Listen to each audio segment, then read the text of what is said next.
right, so we're having quite a week in Los Angeles. I'm recording this on Tuesday, June 10th. Saturday night, Donald Trump he signed a memorandum to the Defense Department, the Attorney General, Department of Homeland Security, federalizing 2,000 California National Guard troops, deploying them to Los Angeles. Those National Guard troops started arriving on Sunday.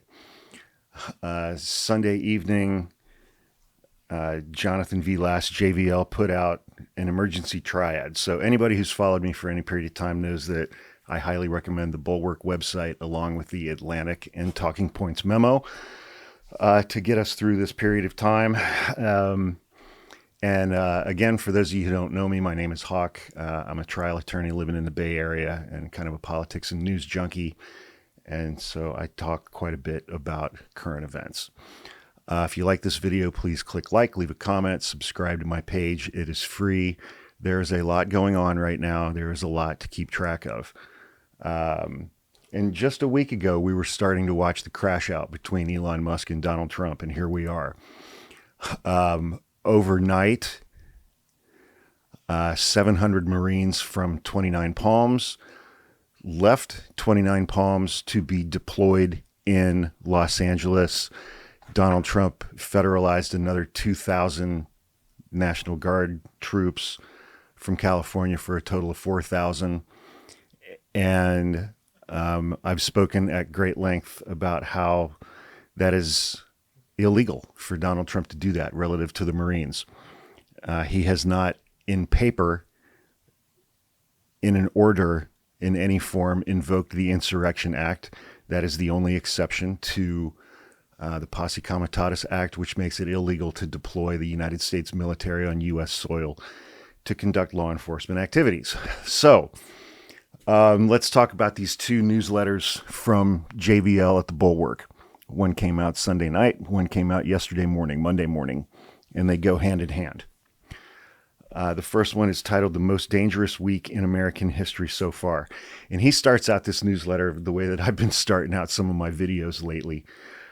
He's like, I want to apologize if I sound hysterical. I do not mean to. More than that, I am trying hard to be measured. Yeah.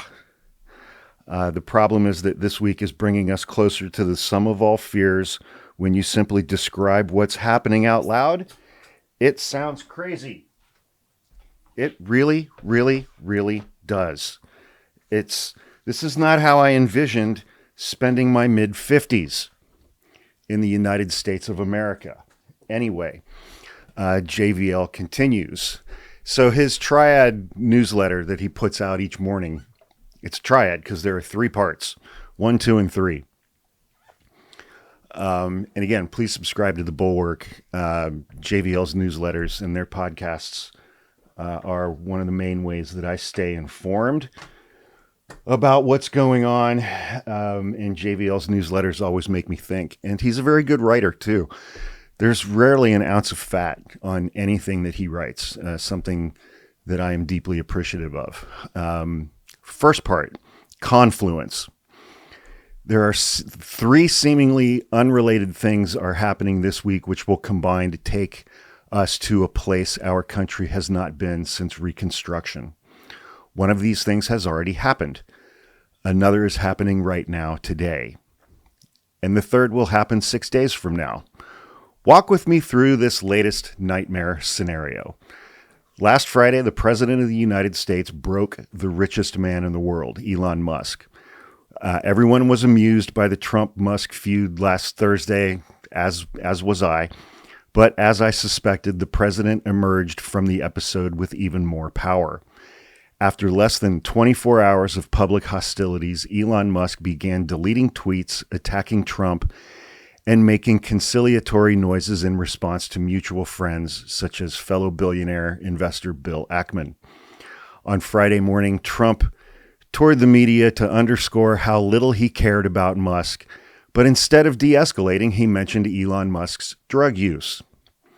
And then he stated that there would be very serious consequences if Musk were to give money to Democrats, such as in the upcoming midterm cycle.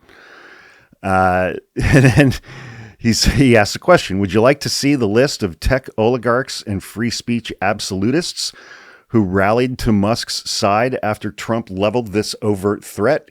Here you go. And he shows a list that is blank. The message had been sent and received. Elon Musk submitted and presented his soft pink belly for little belly pats. In return, Trump allowed him to slink away, but not before making certain that every other person who thought that their money granted them power or control understood that they no longer live in a liberal society. The message is simple. Money has ceased to be power. Only power is power. Part 2, the National Guard. The second event is Trump's mobilization of the National Guard in California against the will of the state's governor. I've lived in San Francisco, the Bay Area, for 25 years. I have a lot of feelings about what's happening right now. I'll discuss those separately. It has been clear since Trump won the Republican nomination that if elected, he would find a way to deploy the military force against American citizens. He has had an unslakable thirst for this idea for at least a decade. And if we're being honest, he's probably fantasized about it since he was in his 20s. Remember, he was asking the Joint Chiefs in the summer of 2020, can't we just shoot them? Speaking of Black Lives Matter protesters in Washington, D.C., why can't we just shoot them? In his first term, he had the pretext, but was hemmed in by responsible people in the White House and the Pentagon. He learned from this failure, and I find the use of the word failure to hold some weight. I'll put it that way. No such people exist in the current administration. It is possible that no such people exist anywhere in the Republican Party. Actually, it's worse than that. The rest of the Republican Party has evolved from active resistance to this project to mute acceptance of it to outright hunger for it themselves, using the military and violence and power against their fellow Americans with whom they disagree politically. It is terrifying to realize how much of American political life was governed by the fact that when someone said, you can't do that, the people stopped wanting to do whatever that was. But once someone demonstrated that you can, in fact, do that, the people quickly developed a taste for abomination. There does not seem to be a limiting principle on Trump's mobilization of the Guard, either morally, practically, or legally. True. The law gives the president extraordinarily broad powers to mobilize the National Guard because the twin assumptions have always been that no president would want to deploy the military against American citizens, and if such a depraved individual came to power, the public would swiftly repudiate him. But both of those assumptions have been exploded. Now that this Rubicon has been crossed, I expect Trump will repeat it until this once unthinkable act is no more onerous than stepping over a brook. First, Trump normalized the use of masked, unidentified secret police. Remember, he did that a little bit during his first term, during 2020. I think it was up in Portland, Oregon. Members of federal law enforcement, the military, to this day, we still don't know. They were driving through the protests in like fatigues with no identifying enumerations as to what agency they were with, whether or not they were law enforcement, no names, no insignia of any kind. And they were snatching people off the street and throwing them into a fucking van and taking them. We still know very little about that. Now he has normalized the mobilization of the military against civilians. Third part, tanks. The final piece is Trump's military parade on June 14th, this coming Saturday. By now, you have seen the video of hundreds of tanks arriving in Washington via flat car trains. If this scene strikes you as familiar, that's because it is. You saw it 4 weeks ago when Vladimir Putin paraded tanks through Moscow to remind his countrymen of where power emanates from. Or perhaps you remember it from North Korea's big parade 2 years ago, which featured not just tanks, but also intercontinental ballistic missiles as well. An American president, and if you want to see, he's got videos for all of these things, and you can see that in his newsletter if you subscribe to the Bulwark. An American president ordering military equipment, material, into the nation's capital might be on its own a regrettable instance of jingoism run amok. In the current climate, there is no way to interpret it as anything other than a show of force. And this show is meant to be noticed not by America's enemies, such as Russia, China, and North Korea, but by Donald Trump's enemies, which is to say the parade is meant for domestic consumption. Peace through strength, as Mike Johnson put it this weekend, except that the parties Trump means to deter are any Americans who might interfere with his rule. Immigrants, of course, activists, journalists, businessmen, governors, Congress, judges, lawyers, and uppity oligarchs. We are approaching the sum of all fears, a moment when the President of the United States directs U.S. military to visit violence on U.S. citizens en masse. A moment when the presence of tanks in American cities is normalized. A moment when even a man with $400 billion of money armor is not safe. And that is all happening this week. And his first footnote to an earlier comment about the oligarchs, I wanted to include this. It is darkly funny that the oligarchs who sought to use their money to undermine liberalism did not understand that money only granted them power because of liberalism. For a bunch of supposed geniuses, these men were catastrophically stupid. So that was his emergency newsletter from Sunday night. Then we get his newsletter from yesterday morning, June 9th. The protest dilemma. Are the anti-ICE protests a good thing? Good question. And the opening photo is just in color, and I'm sure it's an image and video that is playing on a loop on Fox News and on right-wing media sites. The photo is described as follows. A protester waves a Mexican flag in front of a burning Waymo vehicle during an anti-ICE protest in downtown Los Angeles on Sunday, June 8th, 2025. The protest erupted after a wave of federal immigration raids began on Friday, June 7th, or Saturday. I don't remember. They started last weekend. With National Guard troops deployed to the city despite objections from local officials, demonstrators called for an end to the deportations and the dismantling of ICE. So again, his triads come in three parts. Part one, taking it to the streets. We did an emergency newsletter Sunday night, the one I just went through, because I wanted to set the table for what I think will be a consequential week. Now we're going to get to work trying to sort out what to do about everything. And those words are capitalized. Specifically, protests. And he gives a warning. I have many more questions than answers. If that's going to frustrate you, maybe skip this one. But if you're okay with uncertainty, you've come to the right place.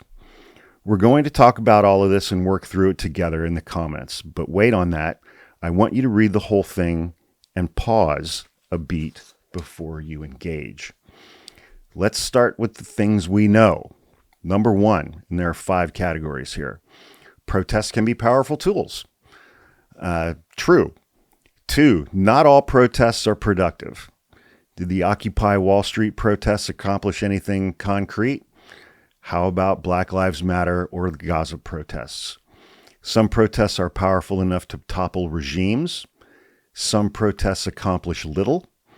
Some protests create a counterproductive backlash. When evaluating a protest movement, you must be cognizant that all three outcomes are possible. 3, we can't know ahead of time which will be which. Protests, but the received wisdom is roughly protests should be nonviolent, massive, with clearly articulated and achievable goals. Civil rights are for Black people, independence for India, depose a corrupt, undemocratic leader, stop buying Teslas. Those have been quite effective this year.